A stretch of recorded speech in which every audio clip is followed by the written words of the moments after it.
Triple H may be looked at as the savior of WWE, but there are still millions of fans out there who would say Vince McMahon was a better booker and a better boss than Triple H.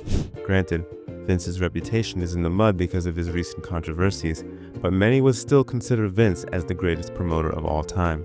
However, WWE isn't mentioning Vince anymore, and they're going to showcase Triple H as the face of WWE for years to come. Is Triple H really better than Vince?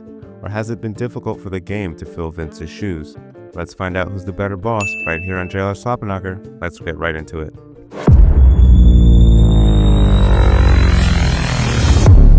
Triple H taking control of WWE back in 2022 was a breath of fresh air for everyone. Fans were tired of how Vince was running the product, and at times, we all questioned our love for pro wrestling. Sure, Vince knew how to generate as much revenue as possible, but his creative was at an all-time low. Without the mess he got himself into, I don't think Vince would ever have left the company in any shape and form. We'd still be stuck with the same old superstars in the main event scene. There were both positives and negatives when it came to Vince being the boss. When it comes to the positives, Vince made several decisions that took WWE to the top of the industry.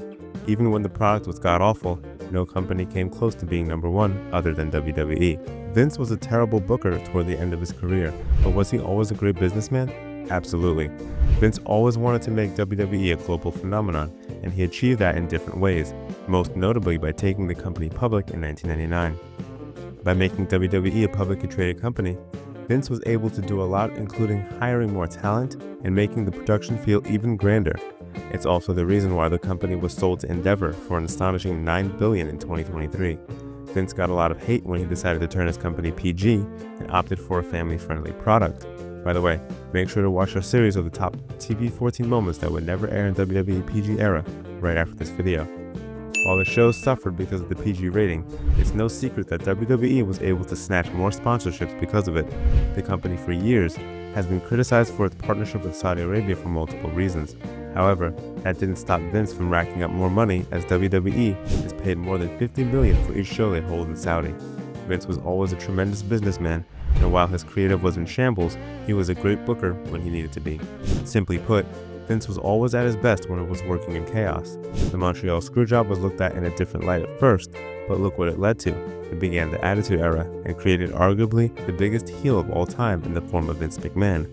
When CM Punk delivered the great pipe bomb promo in 2011 and caught everyone off guard, Vince raised the stakes, and we ended up getting one of the greatest WWE title matches ever at Money in the Bank.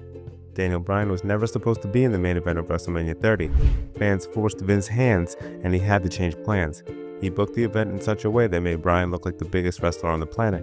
Vince was also often cutthroat when it came to signing different talents.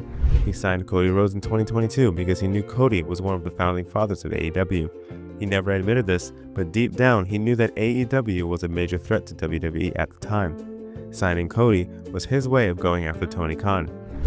However, Vince's last great hire has to be Nick Khan. Without him, WWE wouldn't be as hot as it is right now. The company is breaking records left and right, and WWE is doing more international shows than ever. All of this has been made possible because of Nick. Now, when it comes to what kind of boss Vince was, nobody is more glad than the talent that he's gone. Most performers were scared of Vince, and they had to comply with the material Vince gave them on a weekly basis.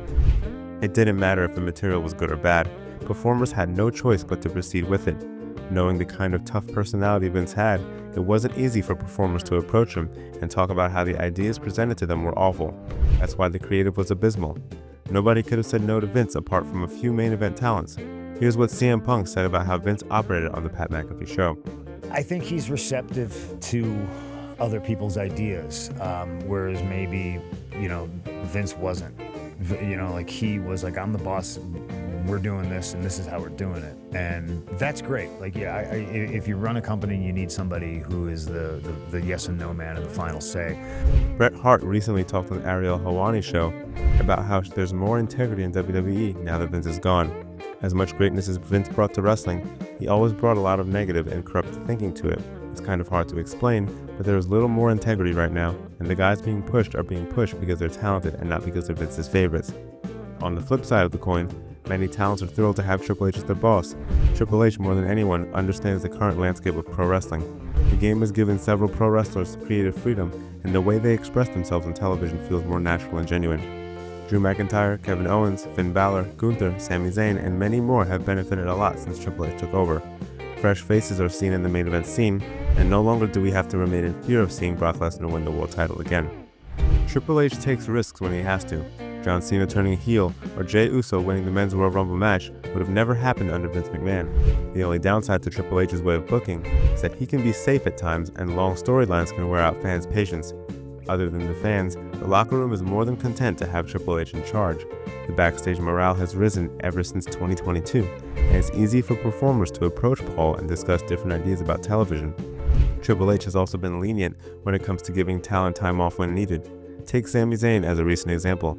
He has been off television for a whole month, and the rumored reason behind it is that Zayn is a Muslim and he was given time off so that he could spend the month of Ramadan in his home. Having been a pro wrestler, Triple H knows how tough it can be for performers to be on the road for the entire year. Natalya talked about how nice it has been for her to work under Triple H on the Growing Up Von Erich podcast.